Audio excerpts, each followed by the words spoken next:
Li Hua was born in 1907 in Guangdong, China, and was known for his bold black and white woodcut prints that depicted social injustice, anti-Japanese resistance, and the suffering of the Chinese people. Interestingly, Li Hua studied Western art in Tokyo in the early 1930s.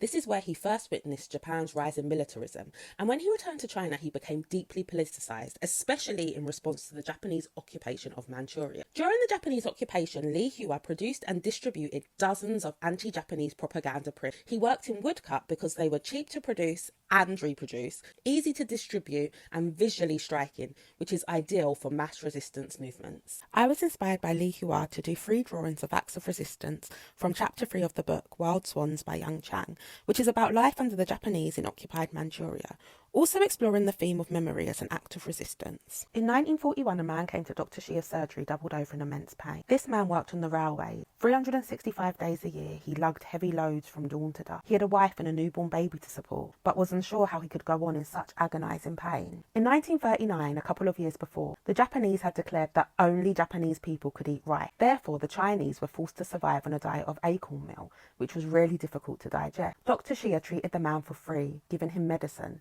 and also gave him some rice that his wife Yufang had obtained from the black market. Soon after, Dr. Shia would find out that the man had died in a forced labour camp. After leaving the surgery, he had returned to work, where he vomited in the railway yard. A Japanese guard spotted rice in his vomit, and he was arrested and thrown into a camp, where he only survived a few days before dying. When the man's wife heard about her husband's imprisonment and death, she drowned herself with the baby. After this incident, Dr. Shia was full of remorse and fell into a deep grief.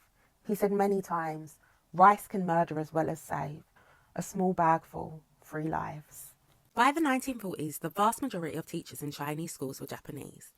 Whilst Chinese and Japanese children were educated together, there was a clear hierarchy that was exemplified by a number of unspoken rules. Example, when a Chinese child passed a Japanese child in the street, they were expected to do a low bow, even if the child was younger than them. The Japanese brought with them their own methods of discipline, like hitting the children and making them kneel for hours in the snow as a form of punishment. The Japanese were also keen on sports. One day there was a local girls' race. All the Chinese girls knew they should let the Japanese girls win, but one Chinese girl couldn't bear to hold back and won the race. As punishment, she was expelled from school, which devastated her family.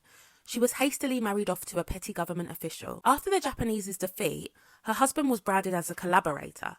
This meant the only job she could get was at a chemical plant, which would eventually blind her.